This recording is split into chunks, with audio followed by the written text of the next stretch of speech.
My wife Anita and I have two daughters, Sarah and Griffin.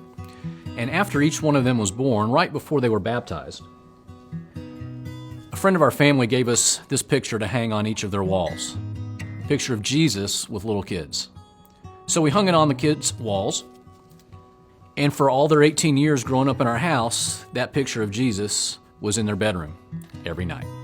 So fast forward 18 years, our first daughter, Sarah, has graduated from high school. She's getting ready to go to college. She's going to be going to school about 2.5 hours away from us in Atlanta. So it's her last night at home. We've packed up the car with her stuff to move the next day. And we're all very cognizant that night. We're all very conscious of the idea this is really our last night together as a foursome. Tomorrow's a big day. The first one's leaving the nest. It's not bad, but from that moment forward, everything's going to be different. Life will change tomorrow. This is the end of one chapter. So the four of us, my wife and two daughters and I, decided, we're just going to kind of stay home for this last night together. We're going to eat at home. We're going to just play games, maybe watch some TV, maybe watch a movie, just talk and visit and savor this last night as a foursome. So we did that, and Sarah was kind of nervous about the big day the next day. She's going off to school, had never been on her own before, all those nerves and all those anxieties that kind of come with that. And so about 9 o'clock, she said, I think I'm going to go to bed early tonight. I'm kind of worked up. I know tomorrow's a big day, so I want to get a good night's rest. And we said, okay, we love you, sweetie. We'll see you in the morning.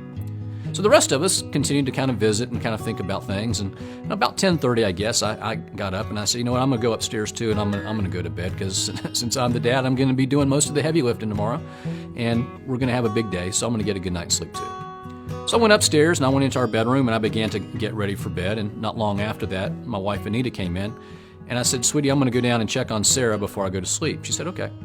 So I walked down the hall to Sarah's bedroom, and I kind of gently knocked on the door, and she didn't answer, so I figured she was asleep. And so I gently creaked open the door, and I peeped in, and I saw Sarah lying on the bed, and she was asleep.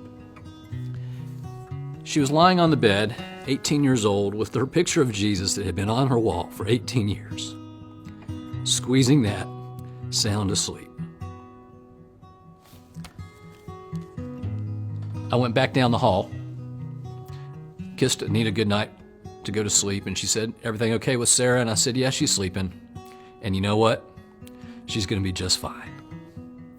Because I knew, in looking at her that night, that she knew him. She knew Jesus, and she loved him. Because in her 18 years of growing up, she had encountered him. And she knew that in this big next step of her life, that he would be there with her. Have you ever encountered Jesus? Have you been waiting a long time to do so? Pope Francis says, I invite all Christians everywhere at this very moment to a renewed personal encounter with Jesus Christ.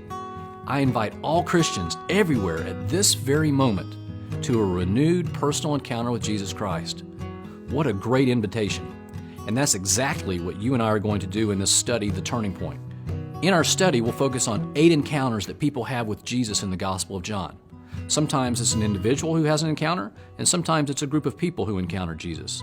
But in these 8 encounters, we will focus on how they encountered Jesus and what it can mean for our lives. We'll read the whole Gospel, but we'll focus on these 8 encounters, really 8 crucial turning points.